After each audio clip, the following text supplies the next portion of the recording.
So thanks for having me on this symposium.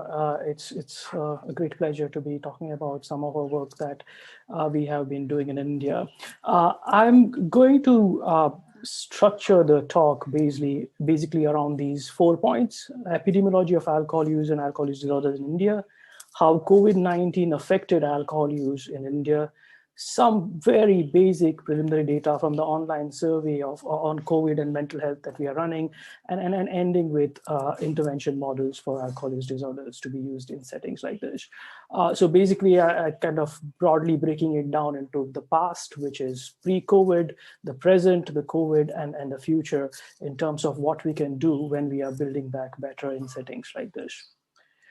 So to start off with, I think talking about alcohol use disorders in India, it's the conversation or the narrative is never complete without addressing some of the myths that surround alcohol use in India.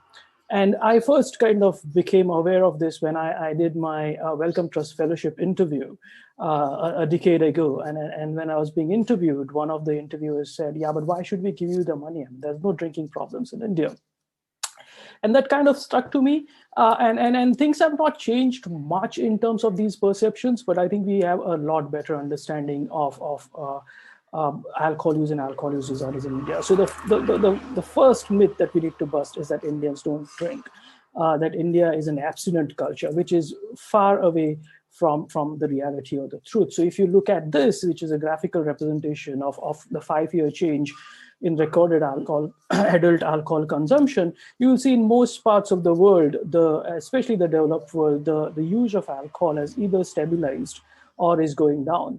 Whereas India is one of the very few countries here, as you'll see, in which the alcohol consumption or per capita alcohol consumption is going up. And this is a relatively older slide. I mean, we don't really have more recent numbers to kind of elaborate on this further, but I mean, there's no reason to believe why this trend might have changed. This is another graphical representation of alcohol use and the change over the years in India. And as you'll see, it's been steadily going up since 1990, which was when India opened up its economy to the rest of the world.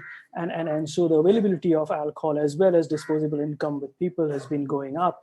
And in parallel, the alcohol consumption as well. What is very important to understand here is unlike a lot of other countries, distilled spirits form a large chunk of the alcohol consumption within this setting.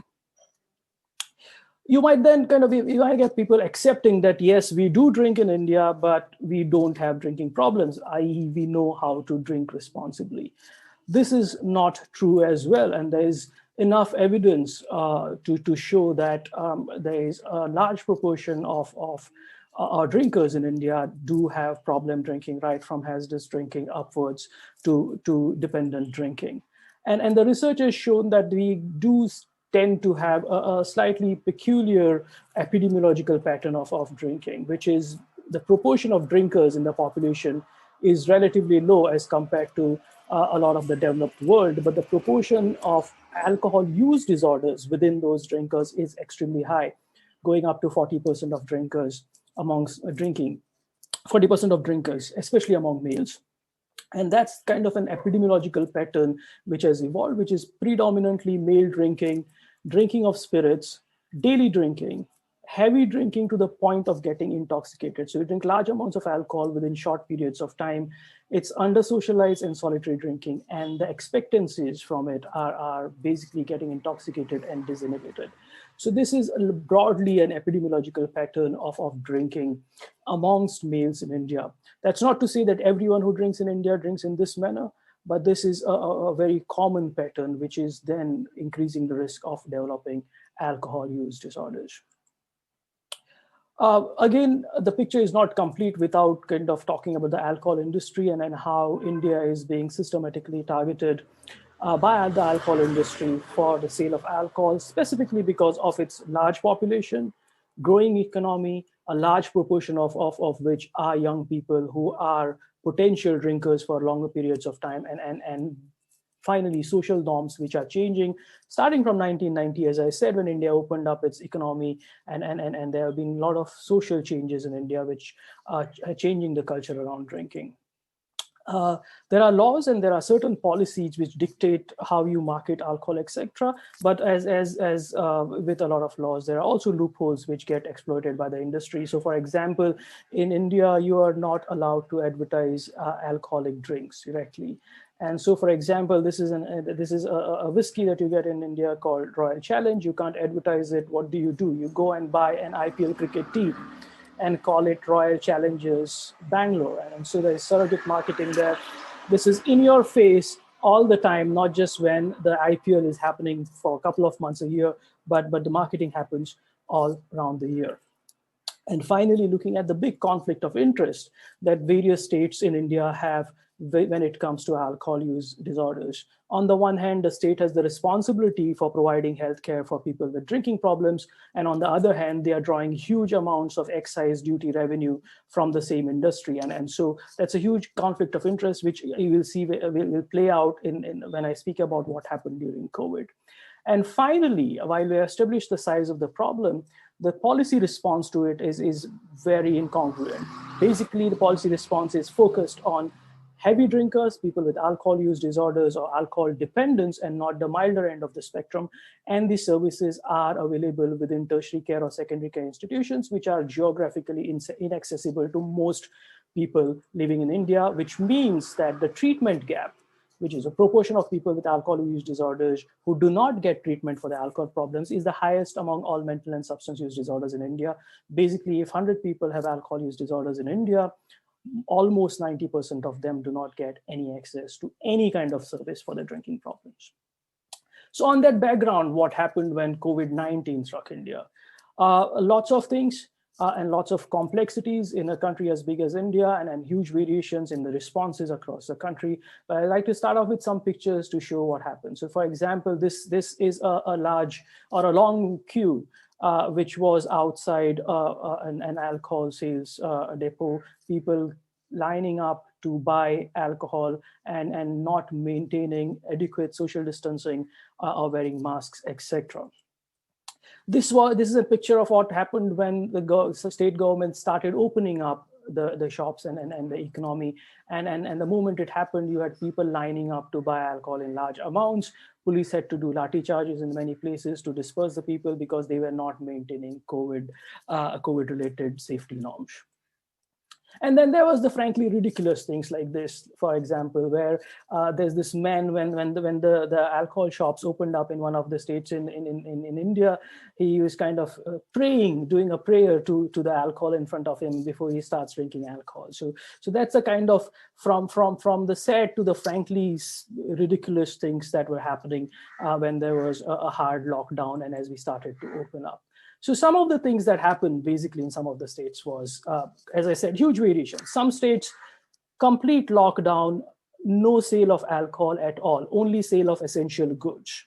So alcohol not available at all. Whereas other states decided to label liquor as essential goods. So for some states, alcohol was available at a premium, getting delivered to your homes. In other places, it was not being available. One state decided to come up with this idea of giving special passes for drinkers or a doctor's prescription to purchase alcohol. Did not work. High Court of that state struck it down, saying that this is not the best way of managing alcohol use disorders during the time of the pandemic. Suicide rates went up in people with alcohol use disorders, people who are not getting alcohol, getting withdrawals, or getting very frustrated about not getting their drink. People started committing suicide. Many people went into severe alcohol withdrawals because this plan of completely prohibiting alcohol during the lockdown was not thought through. People did not have access to services. Some people died, and many went into severe withdrawals and complications of the same. Accidental deaths, both happening from alcohol withdrawals, but also from alcohol consumption, which was illicit alcohol, as well as people consuming hand sanitizers because they're not getting access to alcohol. And what it did finally was to lead to a flourishing illicit alcohol and a black market for alcohol use disorders, which led to some of the problems that I spoke to about, which means that prohibition, as they put it out there for the pandemic, did not really work. And there were certain dilemmas that we had to deal with. I mean, as healthcare workers, as researchers, as policymakers. First one was related to access to care. In the best of times, pre-COVID, people did not have access to any kind of healthcare services for their drinking problems. And when you had a lockdown and people not getting alcohol and going into alcohol withdrawals, where would they go?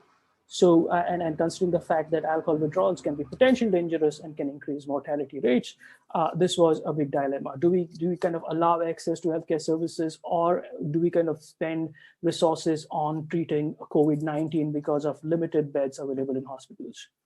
Autonomy and drinking goals, people basically who did not want to stop alcohol were forced to stop alcohol. And a very important part of psychological interventions for discontinuing or reducing alcohol is that feeling of autonomy about deciding your drinking goal. Here, if you take your autonomy away from people who want to reduce alcohol, it leads to poorer outcomes. Lockdown meant that a lot of men were out of work and at home, cooped up in small living spaces, and leading to cabin fever. On top of that, some of them were getting access to alcohol, leading to increased domestic violence.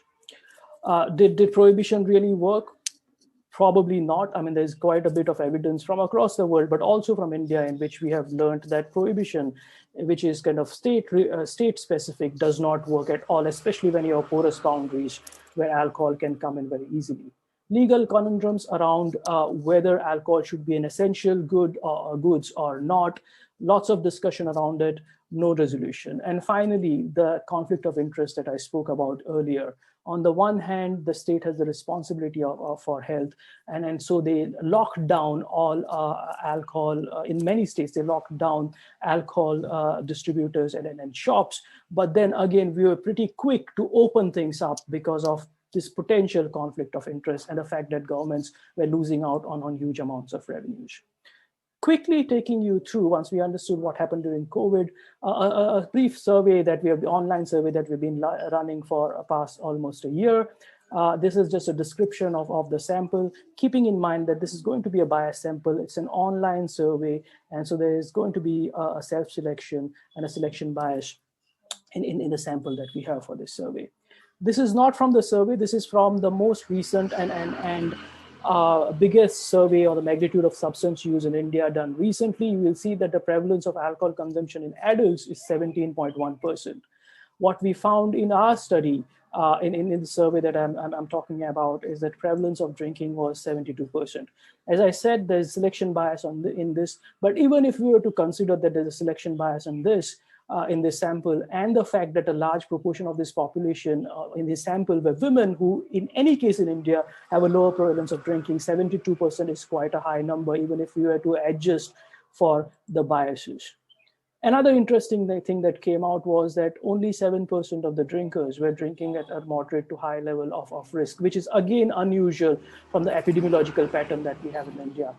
Again, keeping in mind that this could be a biased sample, it's still problematic that the numbers are coming. So it's still kind of different from the epidemiological pattern that we are getting such low numbers.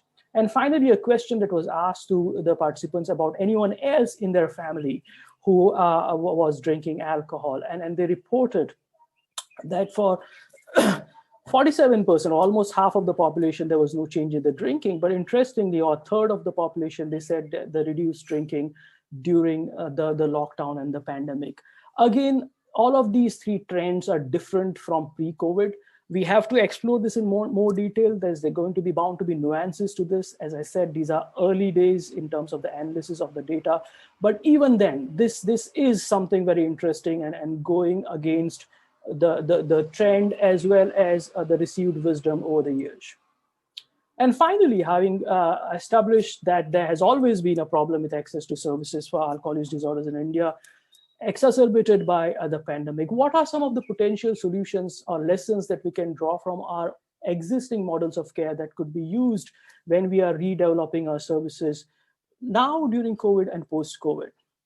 One is a huge body of evidence that we have around using non-specialist health workers to effectively or cost-effectively deliver psychological interventions to drinkers. We do not have enough specialists. That's not going to change. That's not changed in the pandemic. That's not going to change after the pandemic. And so leveraging non-specialist health workers to deliver these interventions is going to be very important.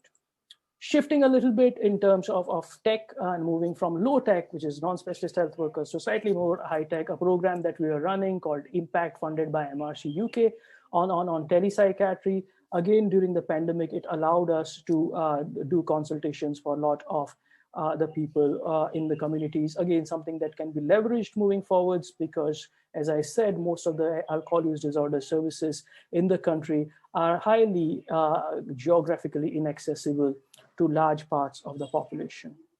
And finally, a little bit of basic tech, which is text messaging. We have developed an intervention which is text messaging delivered through basic mobile phones to people, which allows us to intervene in people with risky drinking and hazardous drinking. Again, early days yet, we have developed the intervention, done preliminary testing, have got encouraging results. And again, something to think about, especially in low resource settings where access to data might not be as great, even though people might have smartphones. So something else to think of. So that's all from me. That's my team in India. I just want to kind of wrap up by saying that the past was where we know the epidemiological patterns of drinking. The present is where we have seen how that epidemiological pattern is changing, as well as access to services is reducing because of the pandemic. And the future is about leveraging some of the innovations in interventions that we have developed over the years so that we can increase access to care even when there is pandemic, because quite a few of those are using a technology as an innovation. So that's all from me. Thank you very much.